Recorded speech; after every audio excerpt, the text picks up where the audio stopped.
வணக்கம் சார். இப்போ ஒரு சில தொகுதிகள்லாம் பார்த்தீங்கன்னா, 500 ஓட்டு வித்தியாசத்தில தோல்வி, 1000 ஓட்டு வித்தியாசத்தில தோல்வி அந்த மாரிலாம் நடக்குது, ஒரு சில வேட்பாளருக்கு. அந்த மாரி வேட்பாளர், அதாவது தோற்கடிக்கப்பட்ட வேட்பாளர், திருப்பி வருகின்ற சட்டமன்ற தேர்தலில அவங்களுக்கு வாய்ப்புகள் கிடைக்குமா? கிடைச்சா அவங்களுக்கான வெற்றி வாய்ப்பு அந்த தொகுதியில எப்படி இருக்கும்? அதாவது சட்டமன்ற தேர்தல் வரப்போகுதுங்கிறதுனால, அவங்க திருப்பி வாய்ப்பு குடுக்கறத பத்தி பிரச்சனை இல்ல. எந்த வேட்பாளர்ட்ட அவங்க தோத்தாங்க? அவர் காம்படிட்டிவ் வேட்பாளரா? அத பொறுத்து இருக்கு. 2வது தோற்ற வேட்பாளரும் மக்கள்ட்ட எப்படி நடந்துக்கிட்டாங்க? ஒரு 5 வருஷமா?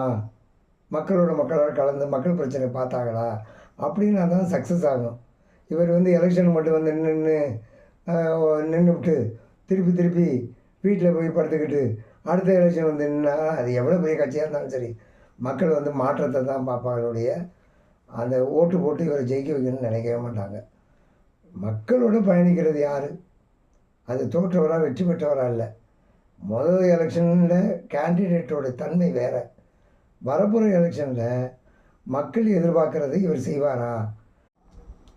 அது மட்டும் இல்லாம, கட்சி பணி, தேர்தல் பணி, மக்களோட அவர் செஞ்ச தியாகங்கள், 5 வருஷமா அவர் எப்படி நடந்துக்கிட்டார் மக்களோட, இத வந்து மக்கள் எதிர்பார்ப்பாங்க, அந்த கட்சி எதிர்பார்க்கும். இது இல்லாம கூட்டணி கட்சிகளோட சப்போர்ட்டு, அவருக்கு 5 வருஷத்துல மாறியிருக்கா? என்ன ஏதுன்னு தெரிஞ்சுக்குவாங்க. அந்த கேண்டிடேட்டுக்கு எப்படி எதுவும் மாறியிருக்கான்னு தெரிஞ்சுக்குவாங்க. இத பொறுத்து தான் அந்த கட்சி இவர நியமிக்கலாமா?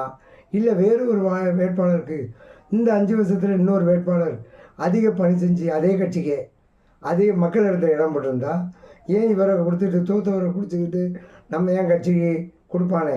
அவருக்கு குடுத்து பார்ப்போமே! அவர் நல்ல மக்கள் செல்வாக்கு மிக்கவர். கட்சி செல்வாக்கு 2ம் சேர்ந்துச்சுன்னா, மிகப்பெரிய வெற்றிய நம்ம கட்சிக்கு குடுப்பாரு. அப்படின்னு யோசிச்சு, அவங்க வந்து நல்ல முடிவே எடுப்பாங்க.